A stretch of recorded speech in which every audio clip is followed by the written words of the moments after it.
Hello. Good afternoon. Good 13 minutes after afternoon. Hi everyone, my name is Amy Daly and I have the pleasure of serving as the Oregon State Program Director for the Corporation for National and Community Service, and my first duty as acting area manager for the Pacific Cluster. So it's an honor to be here on behalf of both hats that I'm wearing on my tiny head.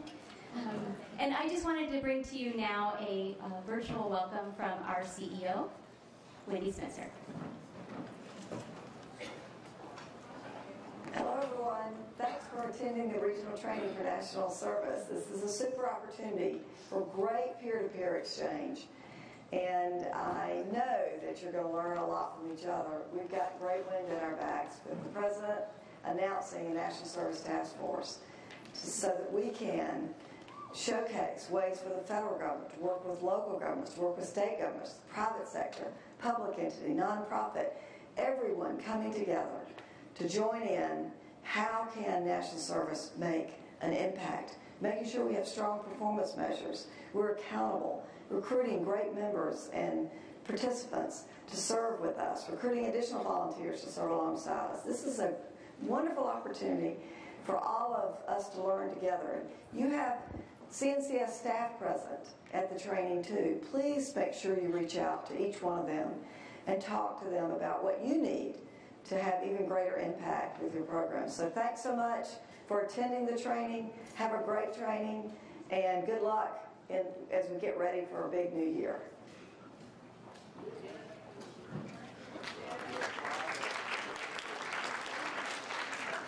That's great. How many of you have never met Wendy before?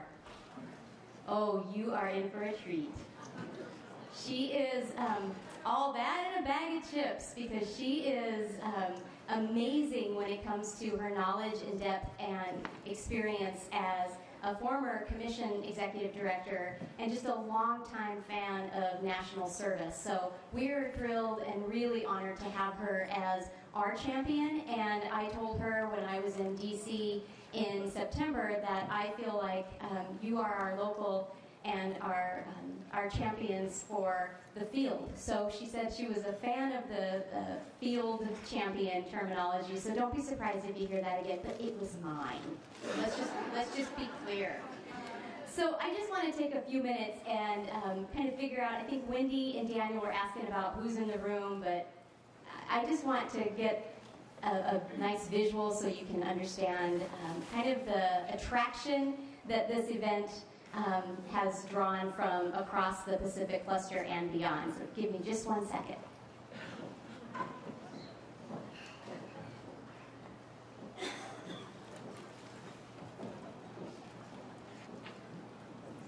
Okay, so we're just going to flip through. And let's hear those Alaska folks again. Let's hear you loudly, or hands, or backflips. So I believe that we have a brand new Serve Alaska Executive Director. There she is. Wave your hands. This is Paula. Paula, you're on week 2. Great. And as you can see, we have representation either virtually or here from 10 AmeriCorps program directors from the state programs, national, and Vista. So welcome to our Alaska friends. And then the small state right down below us. How about California? Let's hear it for California. How many remember me? Oh, okay. So we have 2 California Volunteers Commission staff. Thank you for coming. And we have 42 California Senior Corps Project Directors and staff. Welcome. Thank you for your weather. And then Hawaii. Hello. Aloha. We have 4 Senior Corps Project Directors and staff represented here. And I just wanted to point out we have a couple of folks missing from your get-together list. So you have to look up Dana and Kathleen. Kathleen, I remembered. So make sure to touch base with those other two folks so that you can get the whole Hawaii contingent covered there to follow up with. Mahalo. And then Idaho. Let's hear it for Idaho. Nice. We have the Idaho Volunteers Commission Director Renee Cox here, and 1 Idaho Vista Project, and 8 Idaho Senior Corps Project Directors and staff. Let's hear it again. And then Montana, other than Daniel, who's here, your honorary mayor, we've got the Montana Governor's Office on Community Service Executive Director, who's relatively new. I believe Dan may be with us virtually, correct? Everybody say hi, Dan. Hi, Dan. And then we have Montana AmeriCorps Program Officer, Jim Auer, and the Montana AmeriCorps State Program Director, and Montana Senior Corps Project Directors and staff. Let's say hi. Don't you love the maps? I don't want to tell you, Kathleen loves these maps. She loves maps, and I think we have these for good. So now let's say hi to our friends from Nevada. So we have a new SERV Nevada Executive Director, Amber Martin-John. Hi, Amber. And then we have, I have to compose myself, a new AmeriCorps Program Officer starting the beginning of November, who currently is in a role as the Nevada State Program Specialist with the Corporation State Office, Matt Johnson. And we're sad to see him go, but we know that his energy and passion will continue with Nevada volunteers and build national service across the great state of Nevada and still the Pacific Cluster. So Matt, lots of love to Matt. And then we have 9 Nevada AmeriCorps Program Directors from Vista and AmeriCorps State, and 9 of our Senior Corps Project Directors and staff here. Yay! Oregon! Yay! So welcome to, and let's just take a second and say thank you to the 7 Oregon Volunteers staff and volunteers for everything they have done for this event.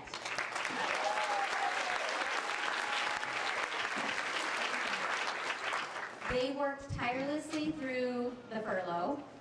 They made sure that national service volunteers and members in the state were covered, attended to, cared for, nurtured, you name it, they did it, all at the same time that they were doing the work they normally do and planning this convening. So I'm incredibly grateful to Kathleen and her crew and volunteers for everything you've done. And then we have, exciting to say, we have 4 Oregon Volunteer Commissioners, including the chair, Mike Fieldman. Is Mike here? Mike, let's clap for him when he comes in.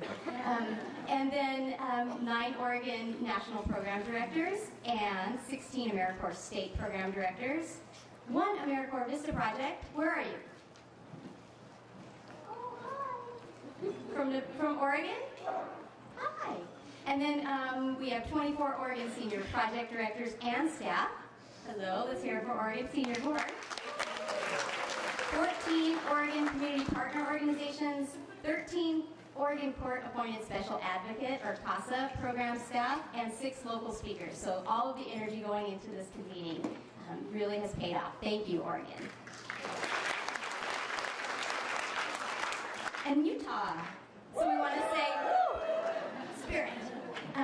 Utah Commission on Service Executive Director LaDawn Stoddard is here. Hi, LaDawn. Bravely went to the mic first, I believe.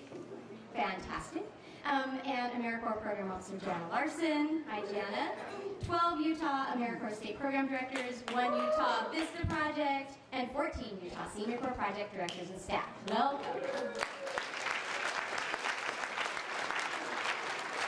And then Washington. Where's Washington? So, and as another aside, both the Oregon and Washington commissions went together and put this application forward to the corporation for this convening. So we want to say many thanks again to Washington for all of your help and assistance in making this happen. So we want to say hi to the Washington Commission on Service Executive Director, Debbie Schettenauer. Hi, Debbie. We have 3 other Washington Commission staff members. We will have 1 Washington CNCS staff coming. Kirsten Franklin Temple will be here tomorrow. And 4 Washington AmeriCorps National Program Directors, 2 VISTA Project Directors, 18 AmeriCorps State Project Directors, and 21 Washington Senior Corps Project Directors and staff, as well as 3 Washington Community Partner Organizations and speakers directly from Washington. Thank you. We can't forget Wyoming. We love Wyoming. There are like 50,000. How many people are in Wyoming? 500,000. 500,000. I was close the first time. That's awesome. You represent. I love it. You're representing. So we have Shelley McAlpin. Is that Shelley? Yeah, unfortunately. Hi, Shelley. Kira sends her best. 2 serve Wyoming staff, 1 Senior Corps Project Director, and 1 Wyoming Community Partner. Thank you for being here.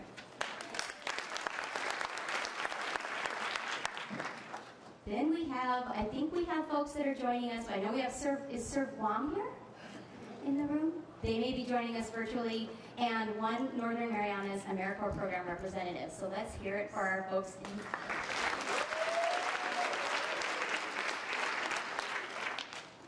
It's hard to go to Saipan.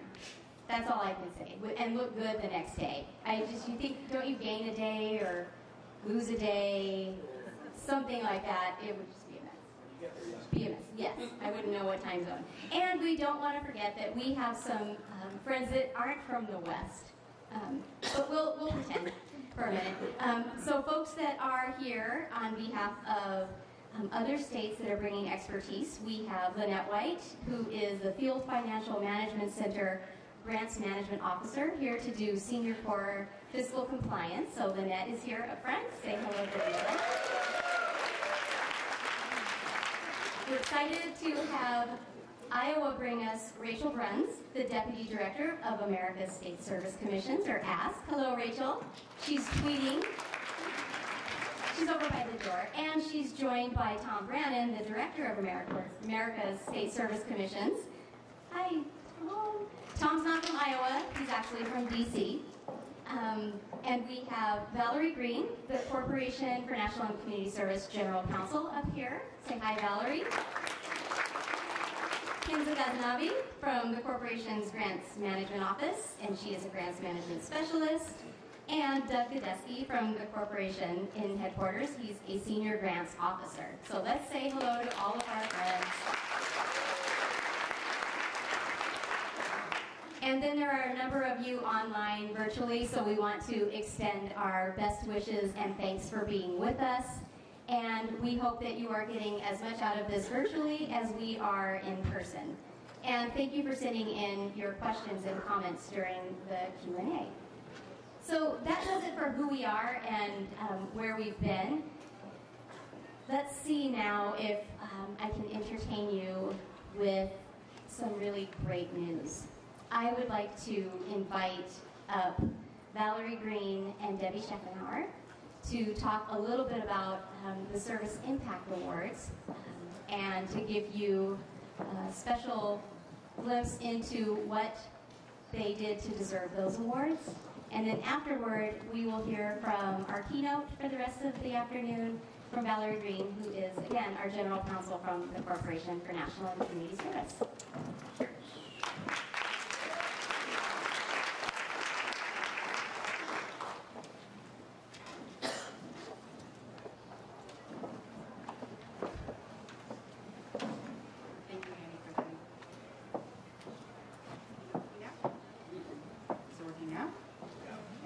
Thank you, Amy, for that introduction. We will not be speaking to you for the rest of the afternoon, so I didn't want you guys to worry about that. We're going to start quickly, as Amy mentioned, by talking about 2 very special programs that are in the room and who were the recipients this year of the Corporation for National and Community Services Service Impact Awards. These awards were originally announced last month at the 20th anniversary celebration of AmeriCorps in Washington. That's D.C., and I now know from being here in the Pacific Northwest that you have to specify D.C. versus Washington State, so in Washington, D.C. And excuse me, the awardees that we're going to talk about today have, as well as the other 5 awardees who were announced at the 20th anniversary celebration, have shown all of us best practices in solution-driven national service and volunteering. They have furthered our collective mission as well as their own community-inspired mission, and they have had an outstanding impact through their service.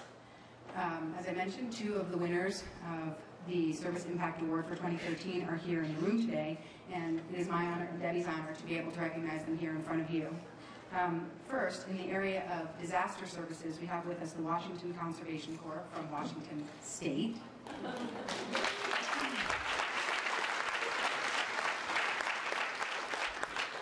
The members of the Washington Conservation Corps not only protect and preserve the environment in Washington State, but they are recognized leaders in disaster response efforts across the country.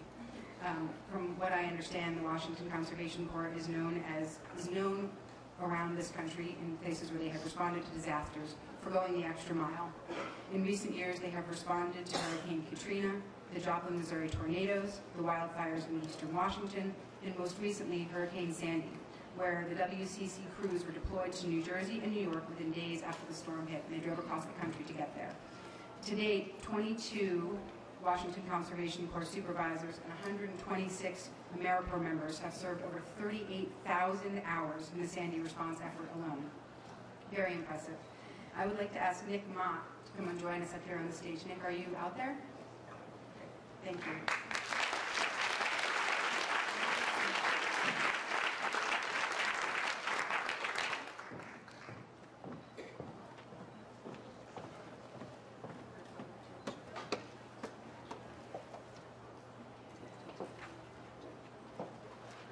To Nick and all the other Washington Conservation Corps members, thank you for your tireless devotion to survivors of natural disasters in communities around this country and for your excellence. And it is my honor to present you with the actual certificate of your award, and we know you will keep up the good work.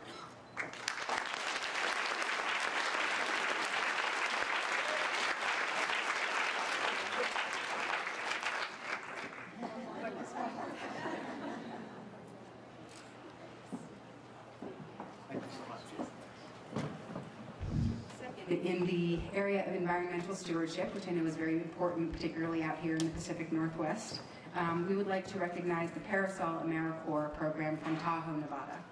The Parasol Tahoe Community Foundation AmeriCorps program is one of the longest-running AmeriCorps programs in Nevada and is now in its 13th year. It's grown to have 17 AmeriCorps members.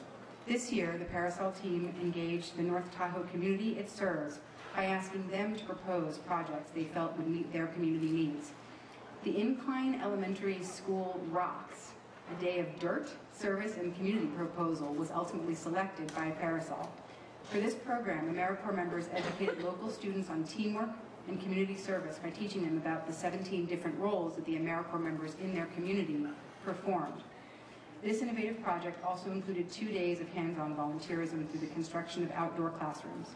Through this program, students had the opportunity to participate in age-appropriate service and to create a new and lasting resource for their school and their community. Allison Eyeball from this program is here with us. And Allison, would you mind joining us on the stage?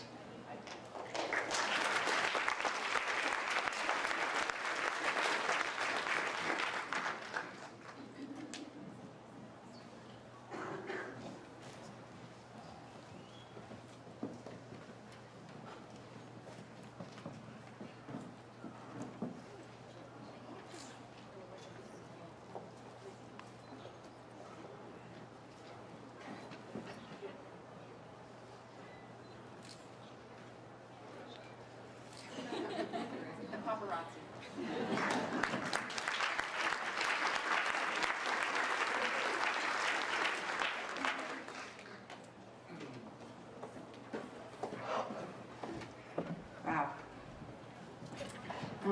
So I want to echo Amy's gratitude. I want to say thank you very much to everyone who has helped to organize this event, especially the hardworking staff from the Oregon and the Washington Commissions, who pushed forward despite the shutdown to make this incredible event happen. I also want to extend a special thank you to Commissioner Jackie Balzer and to Portland State University for hosting us here on this beautiful campus. I want to thank the CNCS offices in Oregon, Washington, California, Alaska, Hawaii, Idaho, Utah, Nevada, Wyoming, and Montana, and the service commissions in each of those great states as well. I also want to thank our AmeriCorps programs and our Senior Corps grantees here in the Pacific region, the speakers and the presenters, and really all of you for taking the time to come here and to teach each other and to learn from each other at this conference. I've seen the attendance list for this conference. Amy just ran it down for us, but it's pretty incredible to have everybody here in this room from all the different programs, everybody here working towards the same objective. And it really does seem to be, I guess in true Pacific Northwest style, a community affair. And I know that your conversations will serve you well as you leave here and go back to your communities to serve others.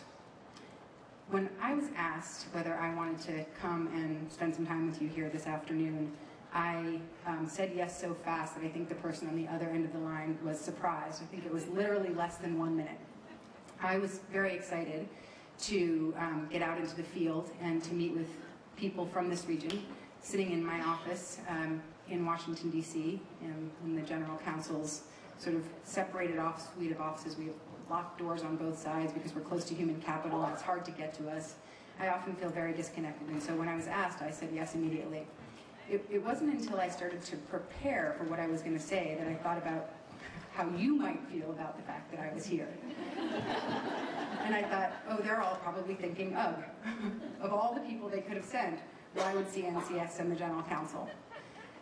She'll probably want to talk about rules and regulations and prohibited activities and the Inspector General and OMB super circulars and blah, blah, blah. And you're right, probably, to think that. I could talk about all of those things, and I could talk about them for a very long time. But I think not. I think at a time like this, when we are asking all of you to do so much with so few resources, that it really has to be about inspiration. And so if it's okay with you, and since I know that my colleagues from CNCS and all of the other presenters who are here over the next couple of days will take care of the blah, blah, blah, I'd like to leave that behind and talk about inspiration, if that's okay.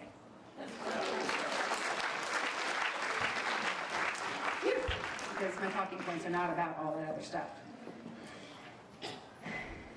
So, I've been the General Counsel at CNCS for about 2.5 years now.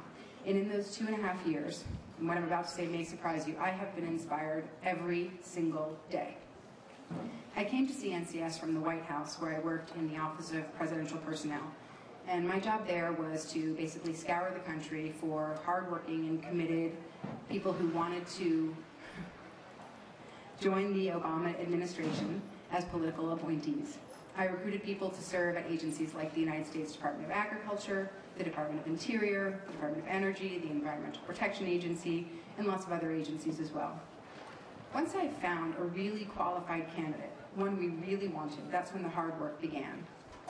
I had to convince them to give up their jobs, and in many cases, a private sector salary. I had to convince them to leave their communities.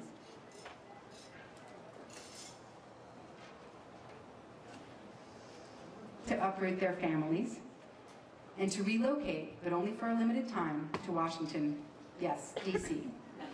And all of that was to join a team of people who had committed themselves to improving the lives of others. This is probably starting to sound a little familiar to many of you, given the work that you do with trying to find people to work in your programs.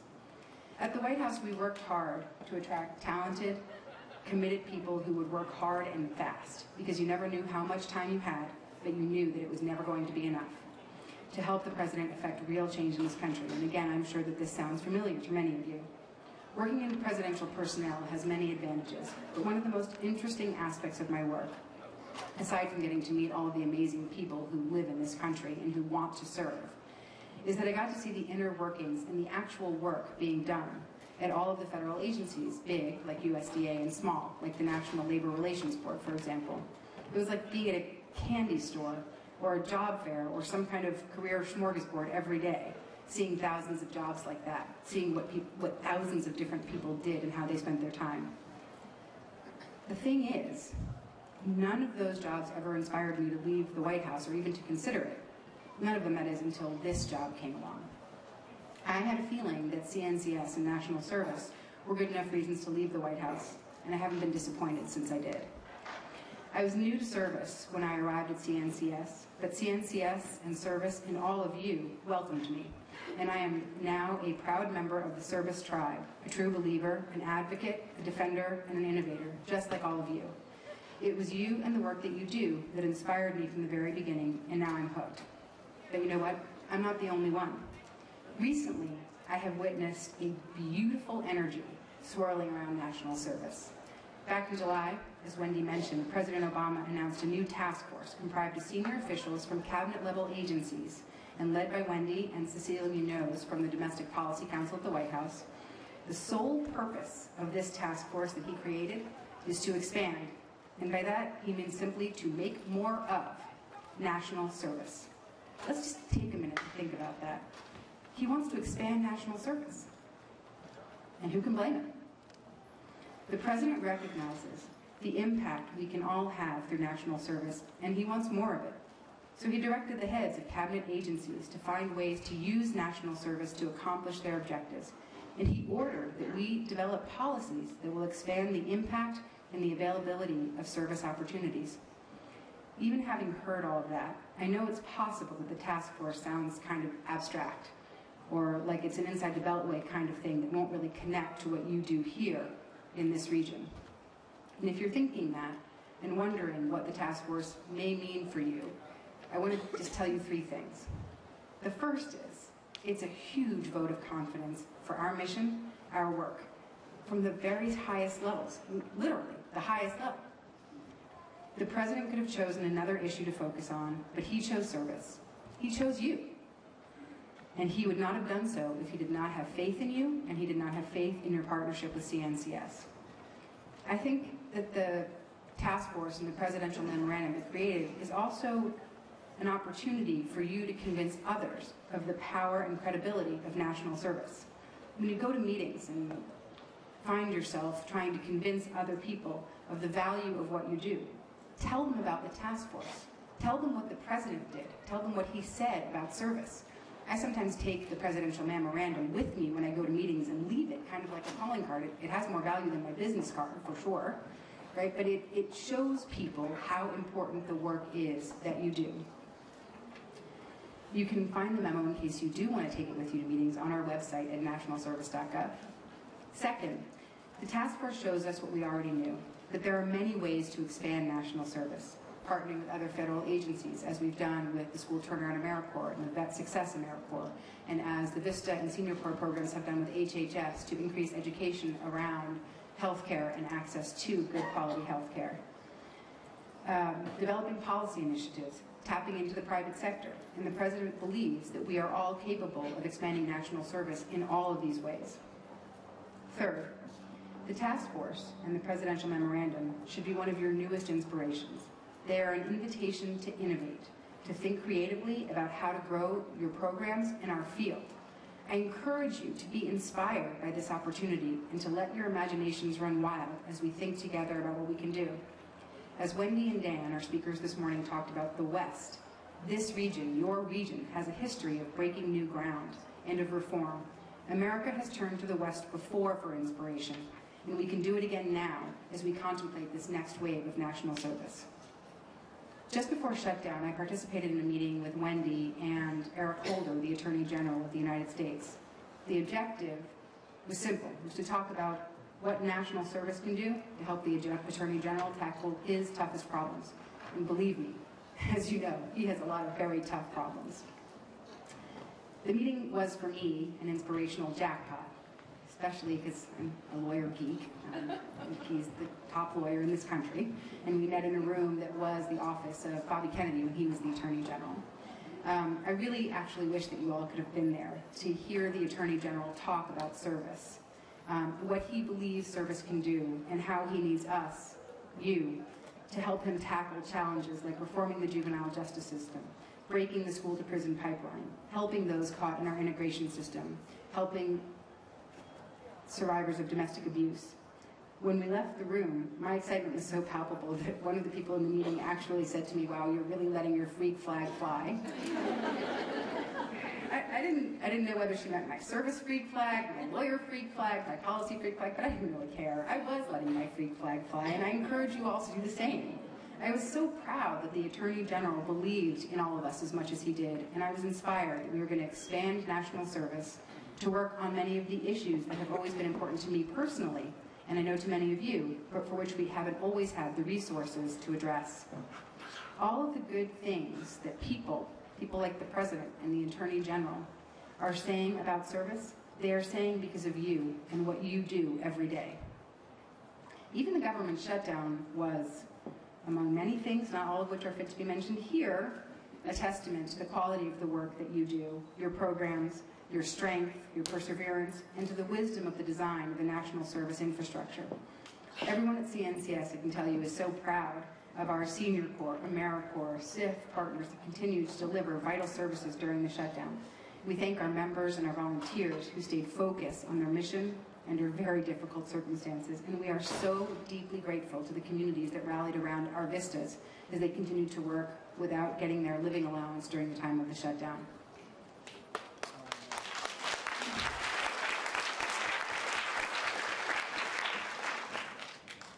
I want to talk about one more important topic before I wrap this up, and that topic is storytelling. I know you'll hear tomorrow from a speaker from the One Wave group, Holly Page, and that she will help you figure out how to best tell your stories. But I'm here to ask you to please tell it. The stories of national service, of the way a foster grandparent can make a young boy in a juvenile detention center believe in himself again, or the way an AmeriCorps member can help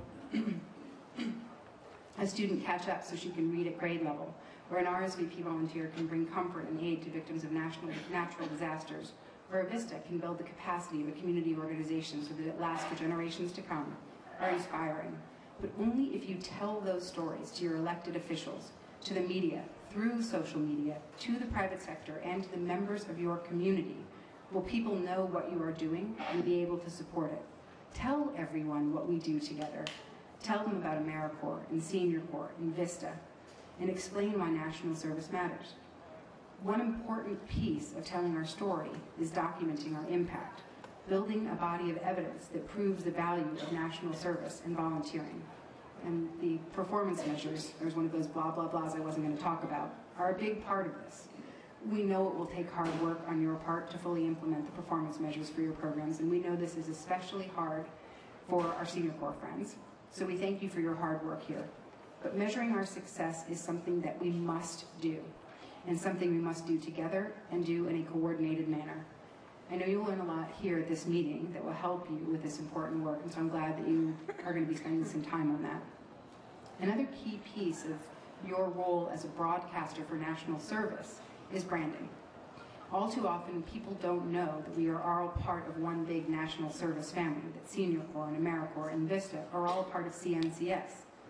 Make sure your members and your volunteers know that they are part of a national movement. That enriches their experience and makes them better citizens. And also make sure that those that you serve and who value your service know that you are part of these programs. Wear your gear. Update your websites. Use the AmeriCorps and Senior Corps names in the names of your programs. Support for CNCS is critical to the continued success of national service, and we all need to work together to strengthen this foundation. So tell your stories, explain why service matters, and make those critical connections. Okay, now that I'm coming to the end of our time together, I find that I can't help but talk for just a quick minute about all the stuff I think you thought I was going to talk about, but didn't. Just a quick minute. I've just asked you all to tell your stories so that everyone can know what you and I already know. That service, the work you do every day with very limited resources, makes a difference, a really big difference. Not just in the lives of those that you serve and those who serve, but also to our nation. Your work elevates all of us and makes all of us better. And because it does, it is so, so precious, and we must all commit to safeguarding it. And so, because it is so precious, let me ask you for one more thing before we go to a larger conversation. I ask that you listen while you are here and learn about the rules and regulations and criminal history checks and financial reporting and all that blah, blah, blah. I ask that if you need help or have questions that you call us or email us, and by us, I mean your program officers, your grants officers, my office, and ask us your questions, ask us for help. We at CNCS are committed to doing this right and doing this together with you in partnership, and we are here as a resource for you. I thank you for your commitment and for the inspiration that you have given me. I thank you for your hard work. And I know that if we all follow the rules that Congress has imposed upon us in exchange for the taxpayer dollars that they have bestowed on us, we will be able to continue to do what we love doing, what we do well, and we'll be able to focus our energy on expanding and improving national service. Thank you.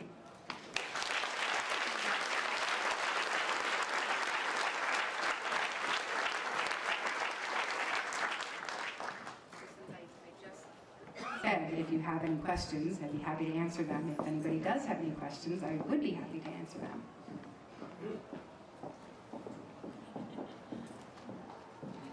Yes?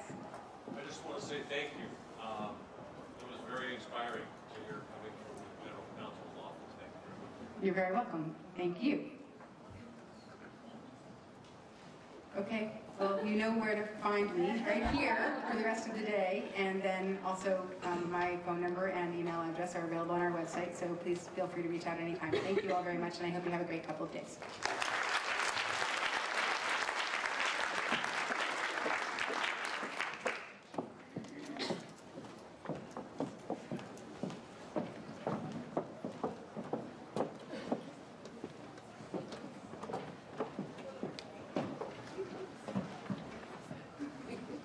Hello. Is Kathleen here? I don't believe so. That means that you have a stretch break. Yes, would that be useful? Yes, for networking?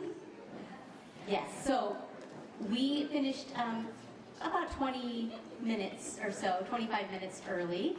So network, eat, oh I'm sorry, there's no food left, drink coffee, and then you'll look at your agenda either inside the printed brochure or the at a glance and choose your session. We will have a follow-up to the town hall, so if you didn't want to ask Valerie any specific questions, you're welcome to come do that at the follow-up session. And then please have a great rest of the afternoon. Thanks so much.